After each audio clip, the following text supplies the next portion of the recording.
Hello friend, स्वागत है आप सभी का अपने चैनल आस्क बोर्ड में। आज के क्लास में प्यारे बच्चों केमिस्ट्री के हम ऐसे सब्जेक्टिव क्वेश्चन बताने वाले हैं जो आपके फाइनल बोर्ड परीक्षा के लिए बहुत ज्यादा महत्वपूर्ण होने वाला है। तो आप लोग एक एक क्वेश्चन को याद रखिएगा, एक एक क्वेश्चन आपके लिए महत्वपूर्ण है। तो सभी प्यारे बच्चों को गुड मॉर्निंग। कैसे हैं बाबू आप सब? एक बार ये बता दीजिए कि आप सब कैसे हैं। तो प्यारे बच्चों यहाँ देखिए, दुर्गा पूजा अब खत्म हुआ, लास्ट दिन है आज। लेकिन प्यारे बच्चों आज से जो क्लास होगा ना, आपका 5 क्लास रेगुलर चलेगा। पहली बात है यहाँ पे आपको ये जान लेना, 5 क्लास रेगुलर चलेगा। उसके बाद से आपका ऑनलाइन टेस्ट, प्यारे बच्चों ऑनलाइन टेस्ट आपका डेली चलेगा और आज भी चल रहा है। तो ऑनलाइन टेस्ट भी आपको देना है, पीडीएफ भी डाउनलोड करना है और आपको कोर्स भी खरीद लेना है। यहाँ आप देख लीजिए, क्योंकि आपका एग्जाम एकदम नजदीक आ चुका है और आपको प्यारे बच्चों ऐसे ऐसे क्वेश्चन भी पढ़ने हैं जो आपके फाइनल बोर्ड परीक्षा में पूछा जाए। आपका फिलहाल में सेंटअप एग्जाम होने वाला है, उसका तैयारी कीजिए। इसलिए आप लोग प्यारे बच्चे 5 बजे सुबह में, 11 बजे सुबह में, दोपहर 2:15 पे, शाम 7 बजे और रात 9 बजे, ये जो टाइम है क्लास का आप लोग नोट कर लीजिए और उस पर आप लोग एकदम टाइम से पहुंचिए और आज से क्लास एकदम रेगुलर होगा। तो सभी प्यारे बच्चों यहाँ पे आज की इस वीडियो में समझ लीजिए कि आज हम लोग क्या पढ़ने वाले हैं। तो आज की इस वीडियो में बाबू हम पढ़ने वाले हैं क्लास 12 का केमिस्ट्री। केमिस्ट्री में प्यारे बच्चों जो ऑर्गेनिक और इनऑर्गेनिक का जो क्वेश्चन होता है, जो आपके फाइनल बोर्ड परीक्षा में पूछा जाता है सब्जेक्टिव, वही पढ़ेंगे। देखिए यहाँ पे सभी यहाँ देखिए स्टूडेंट ध्यान देंगे, ये सब क्वेश्चन देखिए कितना में 2011 में आपका पूछा गया, 2012 में, 2017 में, यानी ऐसे ऐसे क्वेश्चन पढ़ेंगे जो आपके फाइनल बोर्ड परीक्षा में पूछा जाता है और आगे भी पूछा जाएगा। और यहाँ पे आपको पता ही है कि जो भी पूछ रहा है आजकल प्यारे बच्चों, क्वेश्चन बैंक का ज्यादा से ज्यादा सब्जेक्टिव पूछ रहा है। तो आज हम लोग क्या करने वाले हैं, क्वेश्चन बैंक का ही सब्जेक्टिव करने वाले हैं। और अभी आपका ऑनलाइन टेस्ट हो रहा है, क्लास खत्म होने के बाद से हम आपको बताएंगे कि ऑनलाइन टेस्ट कहाँ देना है, चाहे अभी बता देंगे। आप लोग एकदम बने रहिएगा। और यहाँ आप देख लीजिए, चैनल पे पहली बार आए हैं तो फटाफट से बाबू यहाँ पे आप लोग चैनल को फटाफट से आप लोग सब्सक्राइब करके बेल आइकन को प्रेस करके ऑल पे, लाइक नहीं किए फटाफट आप लोग लाइक कर दीजिएगा। व्हाट्सएप ग्रुप में जुड़ जाइएगा। यहाँ पे अपना व्हाट्सएप नंबर लिख देते हैं 9135742024। ये प्यारे बच्चों हमारा व्हाट्सएप नंबर है, जिस पे आपको क्या करना है, इस पे प्यारे बच्चों मैसेज करना है और क्लास में प्यारे बच्चों जुड़ जाना है। अगर आप लोग पैड कोर्स लेना चाहते हैं प्यारे बच्चों, पीडीएफ कोर्स, तो आप लोग इस पे कॉल कीजिए। ऑफर है अभी, जल्दी से जल्दी आप लोग इस पे कॉल करके बात कर लीजिए और आज ही पूरा पैड कोर्स ज्वाइन कर लीजिए। आपको पीडीएफ सब मिलेगा, आप लोग इसको ज्वाइन कर लीजिए, एग्जाम के लिए बहुत ही बढ़िया रहेगा। तो चलिए प्यारे बच्चों, हम लास्ट में बताएंगे, चाहे कुछ देर बाद बताएंगे कि ऑनलाइन टेस्ट कैसे देना है। लेकिन यहाँ पे ये सब क्वेश्चन जितना भी बताएंगे आपको प्यारे बच्चे याद कर लेना है, क्योंकि ये सब क्वेश्चन आपके एग्जाम में पूछे जाते हैं। तो चलिए यहाँ पे शुरू करते हैं प्यारे बच्चों पहले नंबर क्वेश्चन से। आप लोग एक बार वीडियो को शेयर कर दीजिए। 11 बजे रेडी रहिएगा, 11 AM में प्यारे बच्चों रिवीजन करवाएंगे आपका। और 2:15 में आपका क्या चल रहा है, सेंटअप का तैयारी करवा रहे हैं। तो यहाँ पे आपको 2:15 वाला भी क्लास करना है। चलिए यहाँ पे आ जाइए बाबू। यहाँ पे देखिए पहला नंबर क्वेश्चन है जो कई बार आपके फाइनल बोर्ड परीक्षा में बाबू पूछा गया है। देखिए कि H2O तरल है जबकि H2S जो होता है वो गैस अवस्था में होता है। ये क्यों होता है? ये प्यारे बच्चों ऐसे ऐसे क्वेश्चन है जो आपके एग्जाम में पूछे जाते हैं, तो ध्यान रखना है। यहाँ पे क्वेश्चन है कि H2O तरल है जबकि जो H2S होता है वो गैस होता है। क्यों? ये देख लीजिए कितने बार पूछा गया है। तो क्यों होता है, चलिए अब हम आपको बताते हैं। तो यहाँ पे प्यारे बच्चों लिखने का तरीका सेम टू सेम आपको एग्जाम में यही होना चाहिए। लिखना है कि H2X अणुओं के बीच कोई हाइड्रोजन आबंध नहीं होता है। इसी कारण क्या होता है, कमरे के ताप पे ये गैसीय अवस्था में पाए जाते हैं, क्योंकि इसमें हाइड्रोजन आबंध नहीं होता है। इसीलिए जो होते हैं प्यारे बच्चे, जो H2S होते हैं वो कमरे की अवस्था में क्या होते हैं, गैसीय अवस्था में होते हैं, गैसीय अवस्था में। यहाँ पे आपको समझना है कि यहाँ पे हमसे पूछा गया H2O तरल यानी द्रव अवस्था में होता है, जबकि जो H2S होता है वो गैसीय अवस्था में क्यों होता है। तो यहाँ पे वही तो हमको कारण समझाना है कि H2S क्यों गैसीय अवस्था में होता है। और यहाँ पे अगर आपसे पूछ रहा है कि H2O तरल में क्यों होता है, तो यहाँ पे आप लोग समझिएगा कि जो H2S होता है, H2S अणुओं के बीच कोई हाइड्रोजन आबंध नहीं होता है। क्या होता है, इनके बीच कोई हाइड्रोजन आबंध यानी जो H आबंध होता है वो नहीं होता है, हाइड्रोजन आबंध नहीं होता है। यही कारण ये क्या होते हैं, कमरे के ताप पर एक गैसीय अवस्था में पाए जाते हैं। हाइड्रोजन आबंध ना होने के कारण ये गैसीय अवस्था में पाए जाते हैं, ये आपको इतना याद रखना है। तो यहाँ पे देख लीजिए, आप तो जान गए कि H2S गैसीय अवस्था में क्यों होता है, क्योंकि हाइड्रोजन आबंध इसमें नहीं पाया जाता, इसलिए H2S कमरे के तापमान पे भी ये गैसीय अवस्था में होता है। लेकिन अगर आपसे पूछा जाए कि H2O क्यों तरल अवस्था में होता है, तो यहाँ आप देख लीजिए H2O, यहाँ देखिए H2 तरल अवस्था में क्यों होता है, तो आपको लिखना है कि H2O अणुओं के बीच H आबंध उपस्थित होता है, यही कारण अणुओं के बीच का आकर्षण बल अधिक होता है। अतः जो H2O होगा इसका ताप यहाँ पे क्या होगा, तरल होगा, यानी ये क्या होगा, कमरे के तापमान पे ये क्या होता है, द्रवित अवस्था में होता है। तो यहाँ पे आप लोग समझ लीजिएगा, सिंपल सा आंसर लिखिएगा बाबू। ऐसा क्वेश्चन का आंसर आपको कोई नहीं बताएगा, इतना सिंपल में इतना समझा के एक बात ध्यान रखिएगा। सब्जेक्टिव भी आपको इस तरह पढ़ाएंगे कि आपको याद हो जाएगा। देखिए यहाँ पे आपको बताना है कि H2O तरल है, जबकि H2S क्यों, H2S अणुओं के बीच कोई हाइड्रोजन आबंध ना होने के कारण ये कमरे के तापमान पे क्या होता है, गैसीय अवस्था में होता है।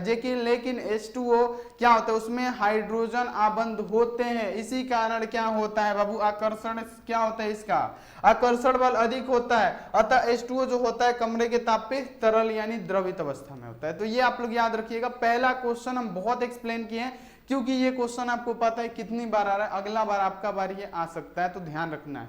ये सब क्वेश्चन होते हैं बाबू MBBI, जिसको आपको याद कर लेना है। अगला यहाँ पे आज ही क्वेश्चन की चांदी विद्युत का अच्छा सुचालक क्यों होता है। आप लोग बार बार बताते हैं कि विद्युत का अच्छा सुचालक कौन, आप बताते हैं कि विद्युत का अच्छा सुचालक सर जी चांदी होता है। आप हमसे कितनी बार बताएं, लेकिन क्यों होता है ये भी तो जानना जरूरी है, क्यों होता है ये भी जानना जरूरी है। और ये क्वेश्चन आया हुआ है आपके फाइनल बोर्ड परीक्षा में। तो देखिए आप देखिए 2019 के एग्जाम में ये पूछा गया है, 2019 के एग्जाम में पूछा गया है, तो ये भी क्वेश्चन आपको करना बहुत ज्यादा जरूरी है।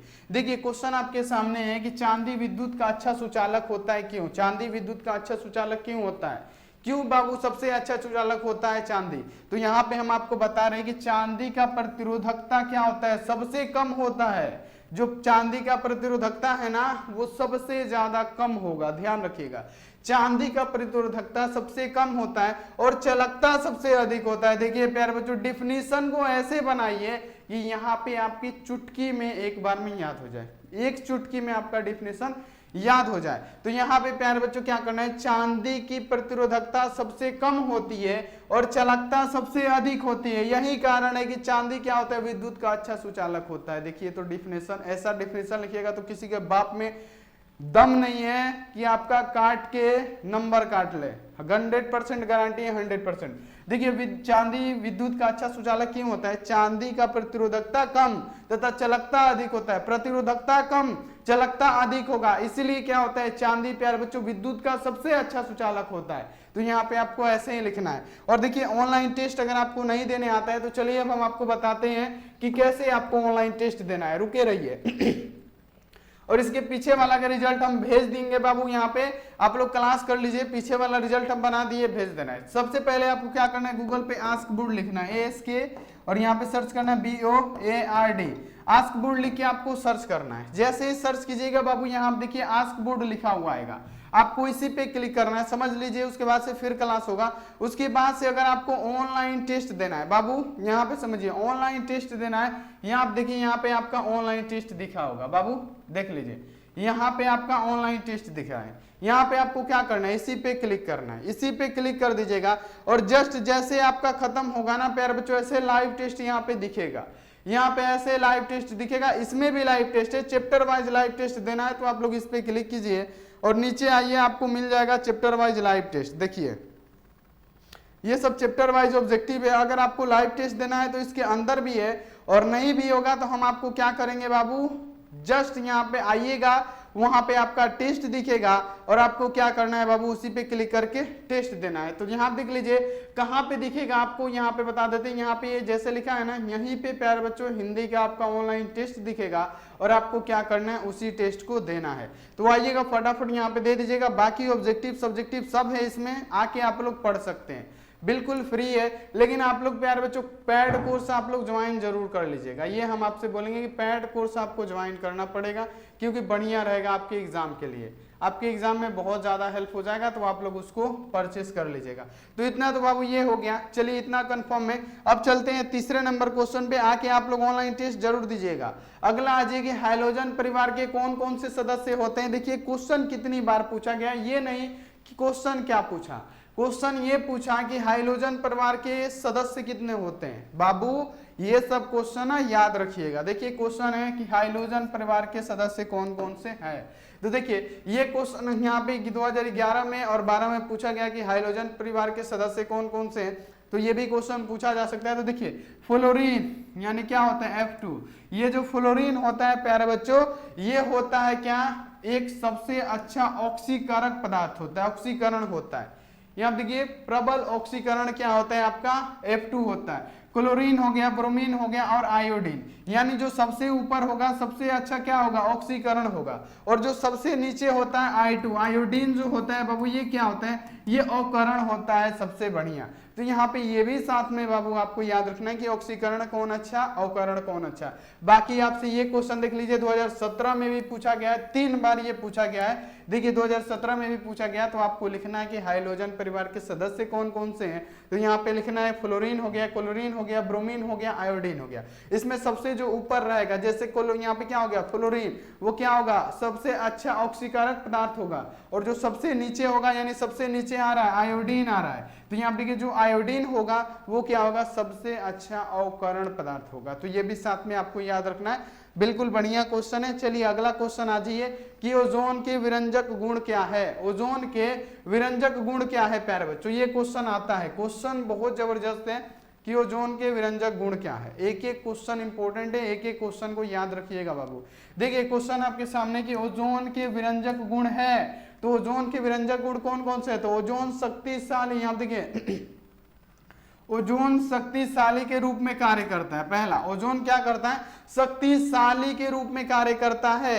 अब यहाँ देखिए इसमें ऑक्सीजन के साथ साथ नवजात ऑक्सीजन का उत्पाद करने की भी क्षमता होती है। यहाँ पे आपसे ओजोन पूछा गया कि ओजोन के विरंजक गुण लिखे, तो यहाँ देखिए ओजोन के विरंजक गुण पहले आपको लिखना है कि ओजोन शक्तिशाली के रूप में कार्य करता है। दूसरा, इसमें ऑक्सीजन के साथ साथ नवजात ऑक्सीजन की उत्पाद होती है, ये जन्म देता है। तो यहाँ पे आपको ये भी याद रखना है बाबू, ये भी क्वेश्चन आप लोग याद कर लीजिएगा, बिल्कुल बढ़िया क्वेश्चन है। अगला आ जाइए कि अमोनिया एक अच्छा लिगेंड है, क्यों, देखिए बहुत बढ़िया, जितना भी है ना क्यों, क्या, कैसे, यही सब क्वेश्चन आ रहा है आजकल, और यही सब क्वेश्चन हम आपको बताने का कोशिश कर रहे हैं। तो यहाँ पे आज से क्लास बाबू रेगुलर चलेगा और आपको ज्वाइन करना पड़ेगा। छोड़ दीजिए अब दशहरा दीपावली बहुत घूम लिए, अब यहाँ पे रेगुलर आ जाइए।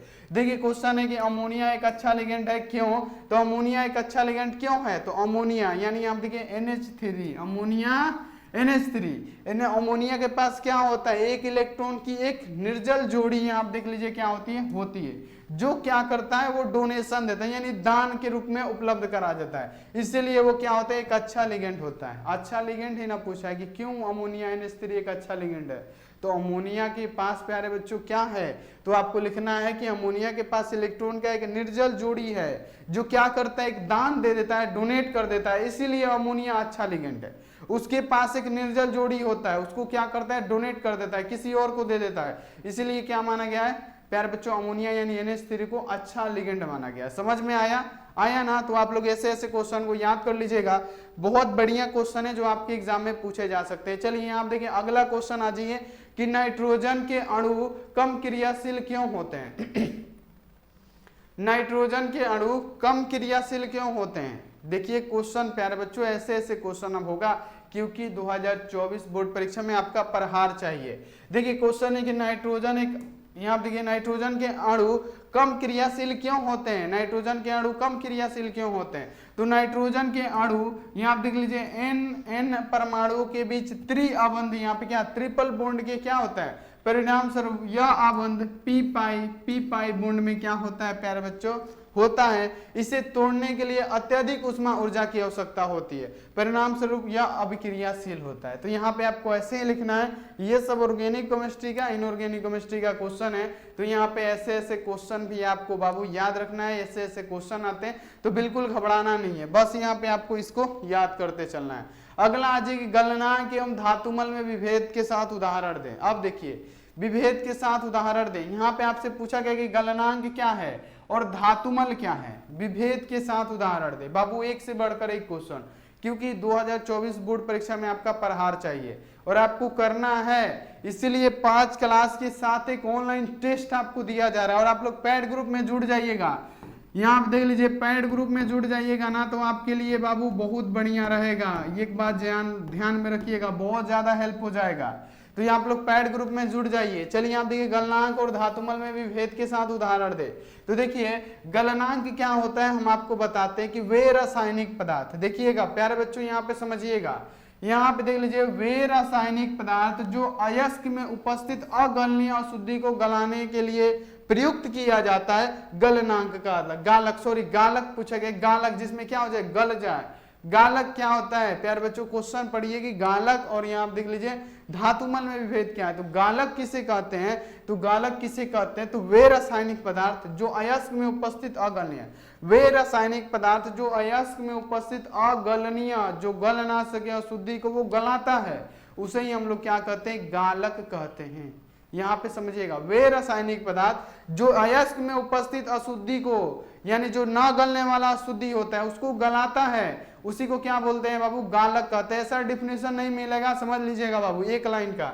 देखिए वे रासायनिक पदार्थ जो अयस्क में उपस्थित अगलनीय अशुद्धि को गलाने के लिए प्रयुक्त किया जाए उसे हम लोग क्या कहते हैं, गालक कहते हैं। जबकि गालक तथा अगलनीय अशुद्धि की क्रिया से निर्मित पदार्थ धातुमल कहलाता है। अब देखिए, अब जो प्यारे बच्चों गालक और अगलनीय अशुद्धि से जो पदार्थ बनेगा, गालक और अगलनीय अशुद्धि से जितना भी पदार्थ बनेगा उसी को हम लोग धातुमल कहते हैं। देख लीजिए कितना जबरदस्त डिफिनेशन है बाबू। अगर आपको मिल गया गालक और धातुमल क्या है, तो यहाँ पे तो पहले तो आप लोग गालक का लिखेंगे कि वे रासायनिक पदार्थ जो अयस्क में उपस्थित अगलनीय अशुद्धि को गलाने के लिए प्रयोग किया जाए उसे हम लोग गालक कहते हैं। लेकिन प्यारे बच्चों गालक और अगलनीय, यानी गालक और अगलनीय अशुद्धि से जो निर्मित पदार्थ बनेगा उसी को हम लोग धातुमल कहते हैं। तो देखिए प्यारे बच्चों कितना बढ़िया डिफिनेशन है। तो ऐसे ऐसे डिफिनेशन को आपको याद करते चलना है। चलिए अगला क्वेश्चन आ जाइए कि निम्नलिखित पर टिप्पणी लिखे। चलिए निस्तापन तथा जारण आ गया, सबसे फेवरेट बोर्ड एग्जाम का क्वेश्चन। ये 5 नंबर का भी क्वेश्चन हो सकता है, क्योंकि ये क्वेश्चन 5 नंबर में भी ज्यादातर पूछा गया है। तो यहाँ पे आप ध्यान दीजिए बाबू, पूछा गया कि निम्नलिखित पर टिप्पणी लिखे। क्या टिप्पणी लिखना है कि निस्तापन क्या होता है, निस्तापन क्या होता है और जारण क्या होता है, यही ना है। तो चलिए अब हम आपको समझाते हैं, एक एक पॉइंट आपको समझाते हैं।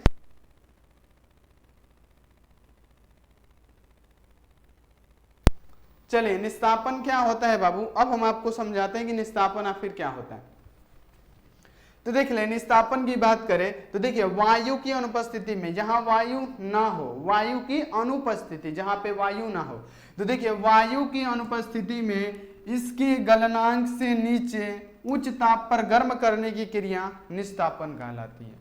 बाबू यहाँ पे समझिएगा और इसको ऐसे ही याद कीजिएगा, जैसे हम डिफिनेशन दे रहे हैं वैसे ही आप लोग याद कीजिएगा। देखिए यहाँ पे क्या निस्तापन क्या होता है कि वायु की अनुपस्थिति में इसके गलनांक से नीचे उच्च ताप पर गर्म करने की क्रिया, इसके नीचे उच्च ताप पे गर्म करने की क्रिया हमारी क्या कहलाती है प्यारे बच्चों, निस्तापन कहलाती है, निस्तापन की क्रिया कहलाती है।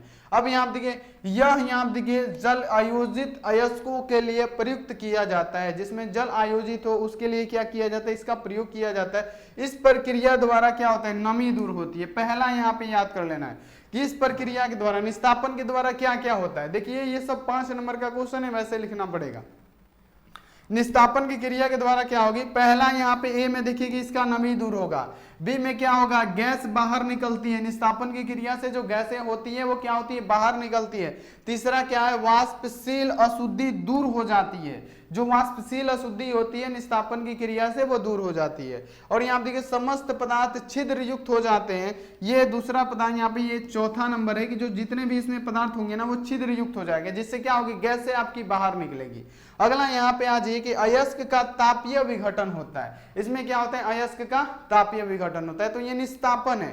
निस्तापन से आपको क्या क्या फायदा होने वाला है, इससे तो पहले नमी दूर होगा, गैस बाहर निकलेगी, वाष्पशील अशुद्धि दूर होंगे, समस्त में छिद्र युक्त यानी छिद्र बन जाएगा जिससे गैस से बाहर निकलेगी। चौथा क्या होगा बाबू कि अयस्क का तापीय विघटन होता है। तो यहाँ पे ये सब क्वेश्चन बाबू प्यारे मेरे याद रखना है, क्योंकि ये सब क्वेश्चन होते हैं इंपॉर्टेंट। चलिए जारण क्या होता है बाबू, जारण का यहाँ पे हम डिफिनेशन बता देते हैं, बहुत इंपॉर्टेंट क्वेश्चन है ये। वर्जन जारण यहाँ पे पढ़ लिया, अब यहाँ देखिए निस्तापन पढ़ लिया, अब यहाँ देखिए जारण आपको पढ़ना है कि जारण आखिर क्रिया क्या होती है, तो इसको भी समझाते कि जारण की क्रिया आखिर क्या होती है। तो देखिए अकेले अयस्क या अयस्क में उपयुक्त पदार्थ से मिलकर इसे गलनांक के नीचे वायु की अधिकता में क्या किया जाता है, उच्चतम ताप पे गर्म किया जाता है, इसी को हम लोग जारण कहते हैं। तो समझिए बाबू इसका डिफिनीशन बिल्कुल परफेक्ट डिफिनीशन है। यहाँ पे आपसे पूछा जा रहा है कि अकेले अयस्क या अयस्क में उपयुक्त पदार्थ मिलाकर इसके गलनांक से नीचे वायु की अधिकता में क्या करना प्यारे बच्चों, उच्चतम ताप पे गर्म करना। उच्चतम ताप पे गर्म करना ही हमारा जारण कहलाती है, जारण। तो यहाँ पे आपको याद रखना है, यहाँ पे देखिए जारण पूछा गया, जारण कहलाते हैं भर्जन यहाँ देखिए परिवर्तन भट्टी या वात्या भट्टी में किया जाता है। अब यहाँ देखिए ये तो थोड़ा सा हम लिख दिए वैसे, लेकिन यहाँ पे अगर आपको अब ये जारण पूछे तो इतना लिख देना है कि उच्चतम ताप पे गर्म करने की क्रिया जारण कहलाती है। लेकिन पहला इसका यहाँ पे फायदा लिखना है कि क्या क्या होगा, तो वाष्पशील अशुद्धियां जैसे एस एस बी आदि क्या होंगे, ऑक्सीकृत होकर SO2 H2O3 और Sb2O3 आदि के गैस के रूप में क्या करेंगे प्यारे बच्चों, मुक्त हो जाते हैं। यानी क्या होते हैं, मुक्त यानी क्या, निकल जाते हैं। तो ये भी आपको याद रखना है कि जारण अगर निस्तापन अगर आपसे पूछता है तो आपको लिख देना है निस्तापन में प्यारे बच्चों हम आपको बता दिए, जारण भी बता दिए। तो ये सब क्वेश्चन बाबू याद रखिएगा, इसको यहाँ पे बिल्कुल भी इग्नोर नहीं करना है, क्योंकि आपका एग्जाम आने वाला है। सेंटअप का तैयारी कीजिए, क्योंकि 30 से एग्जाम है, आपका टाइम स्टार्ट है। ऑनलाइन टेस्ट दीजिए, आपका यहाँ पे पेपर में मिलेगा, पैड ग्रुप में जुड़ जाइए प्यारे बच्चों, जरूर आपको यहाँ पे हेल्प किया जाएगा। और यहाँ पे देख लीजिएगा आपको जो है ना सेंटअप एग्जाम का पेपर, वो हमारे वेबसाइट पे मिलेगा, कैसे मिलेगा वो हम आपको बतलाएंगे। और आप लोग पैड ग्रुप में भी जुड़ जाइएगा, हम आपको बता रहे हैं। चलिए प्रगलन क्या है, प्रगलन वह प्रक्रिया है जिसमें अयस्क को गलाकर एक अपचयन पदार्थ के साथ पिघलाया जाता है। प्रगलन की क्रिया सामान्यतः कोयला को जलाकर विद्युत ऊर्जा प्राप्त तथा उच्च ऊर्जा उत्पन्न करने में वात्या भट्टी में संपन्न किया जाता है। नहीं समझ में आया, देखिए नहीं समझ में आने का फायदा हम आपको बताते हैं, अब कैसे समझ में आएगा। देखिए यहाँ पे आप बाबू आपसे क्या पूछा गया कि प्रगलन क्या है, तो प्रगलन एक ऐसी प्रक्रिया होती है जिसमें क्या होता है, अयस्क गालक के अपचयक पदार्थ के साथ पिघलाकर प्रगलन क्रिया करती है, उसे ही हम लोग क्या कहते हैं प्यारे बच्चों, प्रगलन कहते हैं। समझिएगा यहाँ पे कि प्रगलन वह प्रक्रिया है जिसमें अयस्क का गलनांक एवं अपचयक पदार्थ के साथ पिघलाकर प्रगलन करवाया जाता है, उसी को हम लोग क्या कहते हैं, प्रगलन की क्रिया करवाई जाती है। जैसे कोयला को जलाकर या विद्युत ऊर्जा द्वारा यहाँ देखिए उच्च उत्पन्न करने में वात्या भट्टी में संपन्न किया जाता है, तो ये प्रगलन कहलाता है, ये आप लोग याद कर लीजिएगा। अगला आ जाएगी, ये देखिए क्वेश्चन ये है, ये 3 बार क्वेश्चन पूछा गया है, मेंशन करना भूल गए हैं, मेंशन करना भूल गए कि ठोस कठोर आखिर क्यों होता है। आप लोग देखिएगा ना, तो ये सबसे पहला क्वेश्चन होगा सॉलिड स्टेट का कि ठोस कठोर क्यों होता है, ठोस असंपीड्य क्यों होता है, ये सब क्वेश्चन आता है। तो यहाँ पे देख लीजिए ठोस कठोर क्यों होता है, तो ठोस कठोर इसीलिए होता है क्योंकि इसके अवयवी कण के बीच, ठोस कठोर इसलिए होता है क्योंकि इसके अवयवी कण के बीच अंतराणविक बल जैसे काफी यहाँ देखिए प्रबल होते हैं। अंतराणविक बल के कारण ये क्या होता है प्यारे बच्चों, गति नहीं कर पाते हैं, इसके कारण ठोस कठोर होता है। नहीं समझे, देखिए यहाँ पे क्या होता है, ठोस कठोर इसीलिए होता है क्योंकि इसके जो अवयवी कण के बीच क्या होता है, इसके अवयवी कण के बीच क्या होता है, प्रबल अंतराणविक बल जैसे ये क्या होता है, बंधे होते हैं। प्रबल अंतराणविक यानी जो इसके कण होंगे, ठोस पदार्थ के जितने भी अवयवी कण होते हैं ना, एक दूसरे से चिपके रहते हैं, ये क्या होते हैं, प्रबल अंतराणविक बल जैसे एकदम चिपके रहेंगे, एक से बढ़कर एक चिपके, इसलिए क्या होता है, सो ठोस जो होता है असंपीड्य होता है। तो इसके जो प्रबल अंतराणविक बल है जो होंगे ना, इसके पार्टिकल बहुत क्लोज होते हैं, एकदम बंधे होते हैं एक से एक, इसलिए क्या होता है, ठोस असंपीड्य होता है, ठोस कठोर होता है। तो ये आप लोग याद कर लीजिएगा। और जब इतना प्रबल से बंधे रहेंगे तो ये गति नहीं कर पाएंगे, क्या करेंगे, अब एक से बढ़कर एक एकदम यहाँ पे जकड़ा हुआ है तो कैसे गति करेगा, नहीं कर पाएगा। तो इसलिए क्या हो जाएगा, ये प्यारे बच्चों क्या होता है, ठोस कठोर होता है। तो ये भी साथ में आपको याद रखना है। अगला क्वेश्चन आ जाएगी, सहसंयोजक ठोस क्या है। सहसंयोजक ठोस जिसको हम लोग नेटवर्क ठोस के भी नाम से जानते हैं। तो सहसंयोजक ठोस क्या होता है, यहाँ पे आप लोग समझिए कि इन्हें नेटवर्क ठोस के नाम से जाना जाता है। पहले लिखना है कि सहसंयोजक ठोस को नेटवर्क ठोस के नाम से जाना जाता है। यह ठोस उदासीन परमाणु से मिलकर बना होता है, यह ठोस उदासीन परमाणु से मिलकर बना होता है, जो एक दूसरे के सहसंयोजी आबंध द्वारा जुड़े होते हैं। जो सहसंयोजी ठोस होते हैं वो सहसंयोजी आबंध के द्वारा जुड़े रहते हैं। तो यहाँ पे आपको लिख देना है, यह सामान्य ताप पर विद्युत के क्या होते हैं, कुचालक होते हैं। सामान्य ताप पे ये विद्युत के सुचालक होते हैं, जैसे कुचालक होते हैं, जैसे ग्रेफाइट हो गया, सिलिकॉन हो गया, कार्बन यहाँ पे कार्बोडाइड हो गया, बेराउज यहाँ पे क्या हो जाएगा, बोरा, यहाँ पे देखिए बोराजोन हो गया। ये सब क्या होते हैं प्यारे बच्चों, हीरा ग्रेफाइट तो आप लोग जानते हैं कि सहसंयोजी ठोस होता है। क्वार्ट्ज होगा, ये सब क्या होगा, सहसंयोजी ठोस।